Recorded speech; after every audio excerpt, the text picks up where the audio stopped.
ගොඩක් දෙනෙක්ට තියෙන ප්‍රශ්නයක් තමයි ආයෝජනය කරන්න හොඳ සමාගමක් හොයාගද්දී මූලිකවම බලන්න ඕන කරුණු මොනවද කියන එක ගැන. ඉතින් ලංකාවේ කොටස් වෙළඳපොලේ විතරක් සමාගම් 290ක් තියෙද්දී ඔයා එක සමාගමක් ඇනලයිස් කරන්න දවස් 4-5ක් ගියොත් ඔයාට අවුරුදු 4-5ක් විතර යන මේ සමාගම් ඔක්කොම බලන්න. ඉතින් විනාඩි 10ක් වගේ අරන් ඔයා කොහොමද මේ සමාගම් 290න් හොඳ ටිකක් ෆිල්ටර් කරගන්නේ කියලා කියන එක අපි මේ වීඩියෝ එකෙන් කතා කරනවා. ඉතින් අපි මේක ලේසියෙන් පැහැදිලි කරන්න හොඳ සමාගමක් උදාහරණයක් විදිහට ගන්නවා. අපි මෙතනදී ගන්න Chevron Lubricants. ගොඩක් අය දන්නවා ඇති Caltex oil එහෙම විකුණන සමාගම තමයි මේක. Monitox අපි හැම වෙලේම encourage කරන්නේ numbers ratios බලන්න කලින් ඔයා බලන සමාගමේ business model එක ගැන මූලික අවධානය යොමු කරන්න කියන එක. ඉතින් අපි පළවෙනි විනාඩි දෙකේ කරන්නේ තෝරාගත්ත සමාගමේ business model එක මොන වගේද, එයාලා revenue එක හැදෙන හැටි, expenses හැදෙන හැටි ගැන මූලික අවධානය යොමු කරන්න. ඉතින් business model එක ගැන මූලික අදහසක් අපිට ගන්න පුළුවන් company එකේ annual report එකෙන්. ඔයාලට CSE website එකට ගිහිල්ලා company නම type කරලා ඔයාලට annual report එක download කරගන්න පුළුවන්. ඉතින් මේ annual report එක ටිකක් කියවුවොත් ඔයාලට හොයාගන්න පුළුවන් මෙයාලා business model එක. මෙයාලා basically කරන්නේ lubricants import කරලා ලංකාවේ plant එකකුත් තියෙනවා. ඒකේ සමහර lubricants blend කරලා distribute බෙදා හැරීම තමයි කරන්නේ. මේ lubricants ලංකාවට වගේම මාලදීව වෙන බංග්ලාදේශ වගේ රටවලට මේ විදිහට export කරනවා. එතකොට මේ lubricants යාලා ප්‍රධාන markets 4කට විකුණන. පළවෙනි එක තමයි vehicle engine oil විදිහට වාහන වලට දාන ඒවා. ඒ වගේම diesel engine oil ලොකු bus truck ඒ වගේ වාහන වලට දාන segment එක.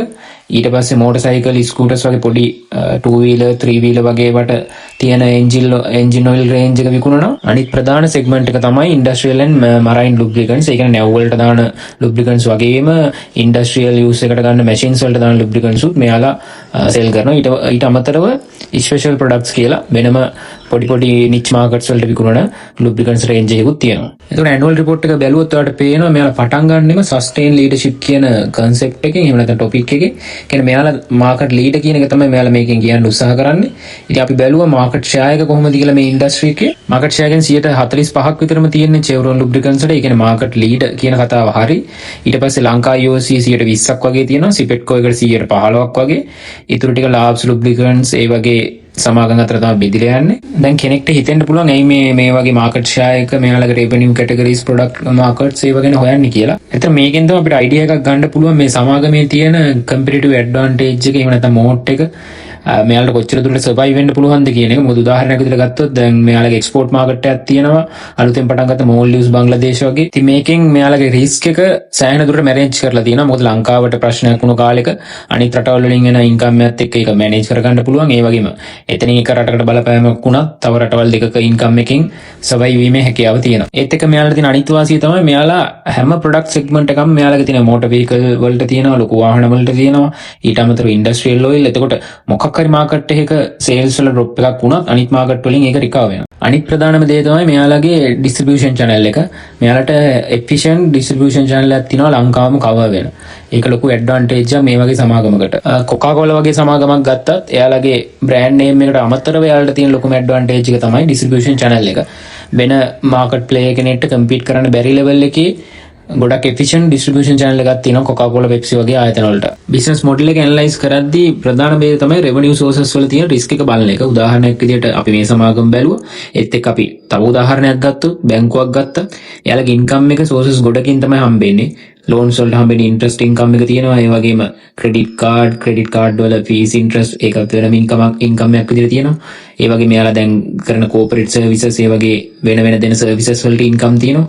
ඉතින් එක income source එකක් මත යැපෙන්නේ නැතුව income source දෙක තුනක් ප්‍රධාන වශයෙන් තියෙනවා නම් සමාගමකට ඒක ලොකු advantage එකක්. ඉතින් මේ හැමදේම බලන්න හේතුවක් ඇතුව business model එක අපි බලන්නේ supply chain එකේ ඒ වගේ දේවල් වල ප්‍රශ්න තියෙනවද කියලාත් බලන්න. ඒතර මේ Chevron Lubricants ලගේ supply chain එකේ ප්‍රශ්නයක් එන්න විදිහකුත් නැහැ. මොකද මෙයාලට mother company එකෙන් තමයි මෙයාලගේ මේ lubricants මෙහෙට import කරන්නේ. විනාඩි 2-3ක් කරන් මේ වගේ සරල අදහසක් business එක ගැන ගත්තට පස්සේ අපිට පුළුවන් මේ සමාගම හොඳයි කියලා හිතෙනවා නම් ඔයාලට තේරෙනවා නම් මේ business model එක ගැන ඊට පස්සේ numbers වලට යන්න. numbers වලින් අපි මුලින්ම බලන්නේ revenue trend එකයි profit trend එකයි. ඒ කියන්නේ අවුරුදු 5ක 10ක මේ සමාගමේ ආදායම සහ ලාභය කොහොමද අඩු වැඩි වෙලා තියෙන්නේ කියන එක.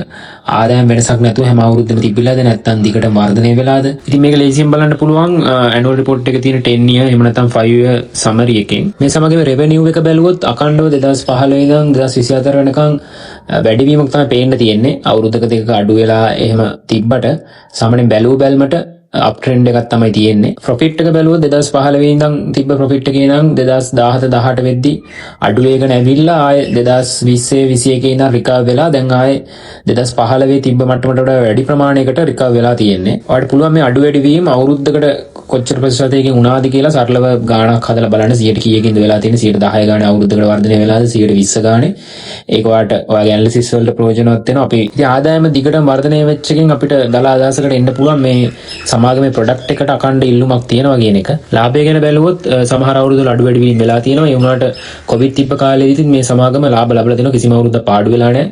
ඒ වගේම වෙහිකල් ඉම්පෝර්ට් බෑන් එකකුත් තිබ්බා. ඒ ප්‍රශ්නෙත් මේ සමාගමට ලොකුවට බලපාලා නැහැ. මෙයාලගේ ප්‍රධාන ප්‍රොඩක්ට් එක වෙහිකල් වලට විකුණුවා වුණා. මෙතනදි ගොඩක් අය බලන්නේ රෙවෙනියු එකයි net profit එකයි කියන numbers දිහා විතරයි. එහෙම නැතුව ඔයා අවුරුද්ද ගානේ net profit එක වැඩි වෙලා තියෙන percentage එකයි revenue එක වැඩි වෙලා තියෙන percentage එකයි compare කරන්න.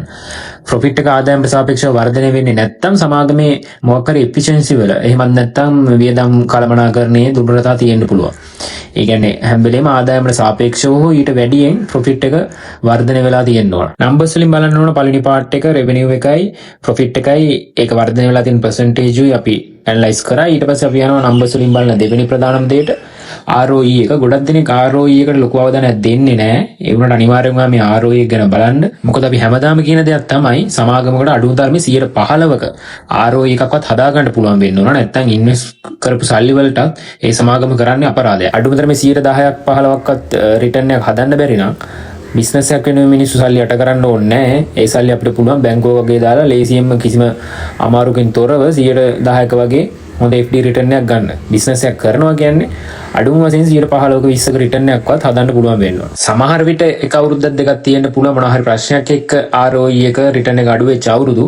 එහෙමනම් ඔයාලට විශ්වාසයක් තියෙන්න ඕන ඉදිරියේ මේ සමාගමේ තියෙන ප්ලෑන් එකත් එක්ක මේ වගේ හොඳ ROE එකට යන්න පුළුවන් කියන පෙනෙන පැහැදිලි ලක්ෂණ මේ සමාගම පෙන්වුම් කරනවා. දැන් අපි ගත්ත උදාහරණ Chevron Lubricants එකේ ROE එක බැලුවොත් ඔයාලට පේනවා අන්තිම අවුරුදු වල 2024 146ක් 2023 150ක් 2022 166ක් 2021 186ක් සරලව ROE එක 150යි කියලා ගත්තොත් මේ Chevron Lubricants ලා ආයෝජනය කරපු සල්ලි අවුරුදු දෙකක් යද්දී යාලා හොයලා ඉවරයි.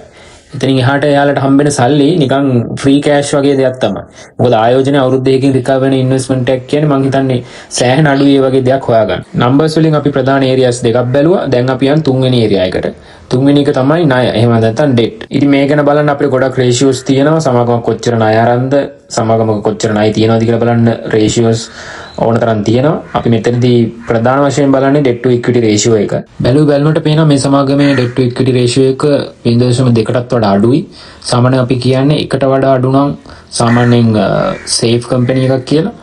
1.5 අතර උනත් ප්‍රශ්නයක් නැහැ. හැබැයි මේ debt to equity ratio එක industry එකකින් industry එකට පොඩ්ඩක් වෙනස් වෙනවා. ඒක නිසා ඒක ගැන පොඩ්ඩක් සැලකිලිමත් වෙලා industry එක ඇතුලේ සමාගම් කම්පෙයාර් කරන තරමට හොඳයි. ඉතින් අපි මෙතනනුත් බලන්නේ සමාගමට තියෙන රිස්ක් එක. එහෙම නැත්නම් ණය කියන්නේ නරක දෙයක් නෙමෙයි. ණය අරන් grow වෙන්න, ඉක්මනට දියුණු වෙන්න සමාගමට හැකියාව තියෙනවා.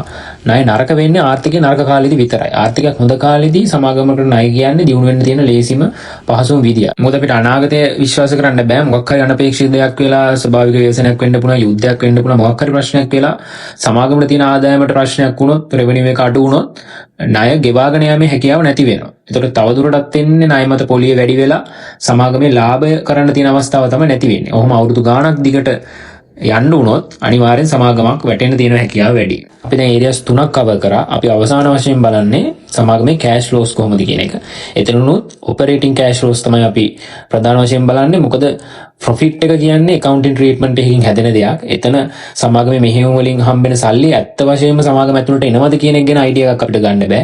ඒකින්ද තමයි අපි cash flows බලන්නේ. මෙතනදී තව දෙයක් මතක තියාගන්න ඔයා බැංකුවක් financial company එකක් analyze කරනවා නම් ඔයාට operating cash flow එකෙන් ගන්න තියෙන idea එක සීමිතයි. මොකද එයාලගේ business model එක සම්පූර්ණයෙන් වෙනස්. ඒක නිසා operating cash flow එකෙන් idea එකක් ගන්න පුළුවන් මේ වගේ manufacturing කරන එහෙම නැත්නම් export වගේ බැංකුව මූල්‍යායතන නොවන අනිත් සමාගම් ගැන විතරයි ඔයාලට operating cash flow එකෙන් idea එකක් ගන්න පුළුවන්. ඉතින් Chevron Lubricant එකේ අන්තිම අවුරුද්දේ operating cash flow එක ගත්තොත් මිලියන 3831ක් තියෙනවා. අන්තිම අවුරුද්දේ ලාභය ගත්තොත් මිලියන 3455ක් තියෙනවා. ඉතින් මේ දෙක සමානව තමයි යන්නේ. ඒ කියන්නේ ප්‍රශ්නයක් නැහැ. cash flow එකයි net profit එක අතර ලොකු gap එකක් තියෙනවා නම් අපිට බලන්න වෙනවා ප්‍රශ්නේ තියෙන්නේ කොහෙද කියලා. ගොඩක් වෙලාවට ඒක depreciation වෙන්න පුළුවන්, working capital වල ගොඩක් assets හිර වෙලා තියෙනවා වෙන්න පුළුවන්. ඒ වගේ ප්‍රශ්න තියෙනවා. ඉතින් අපි මේ කම්පැනි එක ඇනලයිස් කරපු පිළිවෙල ගත්තොත් මුලින්ම බැලුවේ බිස්නස් මොඩල් එක දිහා.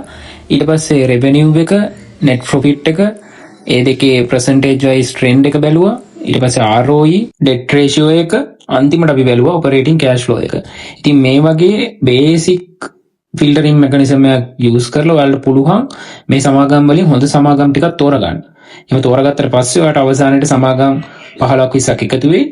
ඒකෙනුත් හොඳම ටික තමන්ගේ ආයෝජනයට යොදා ගන්නවා නම් ඒක ගොඩක් වටිනවා. එතකොට ඔයාලට අලාභ වෙන්න තියෙන හැකියාව ඉතාම අඩුයි. ඉතින් මේ සමාගම අලුත් කෙනෙක් බැලුවොත් එයාට ඇති වෙයි කියලා හිතන තවත් ප්‍රශ්න දෙක තුනකට මම උත්තර දීගෙන යන්න.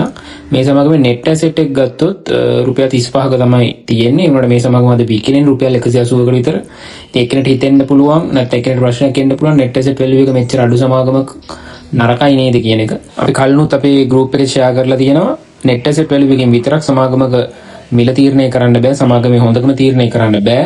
සමාගම තමන්ගේ ආදායම්, සමාගම තමන්ගේ ලාභය හොයන්නේ තනිකරම assets මත නම් අනිවාර්යෙන් net asset value එක ගැන බලන්න ඕන. එහෙම නැතුව සමාගමේ තියෙන වත්කම් මත නෙමෙයි නම් සමාගමේ ආදායම් හොයන්නේ net asset value එක ලොකුවට බලපාන්නේ නැහැ. මේ සමාගම හැම අවුරුද්දම අඛණ්ඩව ඉතා විශාල ලාභාංශ ගෙන සමාගමක්. ඔයාලට ඒක බැලුවොත් පේනවා අන්තිම අවුරුද්දේ රුපියල් 15ක ලාභාංශයක් ගලා තියෙනවා.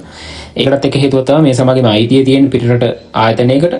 ඒත් අනිවාර්යෙන් යාලා ලාභාංශ විදියට තමන්ගේ මව් සමාගමට මේ මුදල් යවන එක ක්‍රමයක් තමයි ලාභාංශ විදියට ගෙවන එක. ඉතින් තව කෙනෙක්ට තර්ක කරන්න පුළුවන් ඉලෙක්ට්‍රික් වෙහිකල්ස් එක්ක මේ එන්ජින් ඔයිල් වලට තියෙන ඉල්ලුම අනාගතයේදී පහළ යන්න පුළුවන් කියන එක ඒකත් හොඳ තර්කයක්. ඒත් එක්කම ඉලෙක්ට්‍රික් වෙහිකල්ස් වලටත් විශේෂයෙන්ම අවශ්‍ය වෙන ලුබ්‍රිකන්ට්ස් වර්ග තියෙනවා. බැටරි කූල් කරන්න වගේ අවශ්‍ය වෙන දේවල්. අවුරුදු 5ක් 10ක කාල සීමාවක සම්පූර්ණ ඉලෙක්ට්‍රික් වාහන වලින් සාමාන්‍ය වාහන රිප්ලේස් වීමේ හැකියාව අඩුයි. ඒ වගේම ලෝක වෙළඳපොලේ වැඩිපුරම ලුබ්‍රිකන්ට්ස් පාවිච්චි වෙන ඉන්ඩස්ට්‍රියල් ලුබ්‍රිකන්ට්ස් වෙළඳපොළට මේකෙන් කිසිම බලපෑමක් වෙන්නේ නැහැ. සමාගමක් විදියට බැලුවොත් අඛණ්ඩ වර්ධනයක් තිබ්බ ස්ටේබල් සමාගමක් විදිහට මේ චෙව්රොන් ලුබ්‍රිකන්ට්ස් හඳුන්වන්න පුළුවන්. හැබැයි අනාගතයේ තියෙන growth opportunities ලංකාව ඇතුලේ සාමාන්‍යයෙන් අඩුයි. ඉතින් අපි මේ සමාගම යොදාගත්තේ සම්පූර්ණම උදාහරණයක් විදියට මේ සමාගම ආයෝජනය කරන හොඳද නරකද කියන එක ඔයාගේ purpose එකත් මත තමයි තීරණය වෙන්නේ. ඒ කියන්නේ ආයෝජනය කරන දීර්ඝ කාලිනවද, ඔයා බලන්නේ growth company එකක්ද නැත්නම් stable company එකක්ද. විශේෂම දේ තමයි මේ සමාගමේ මිල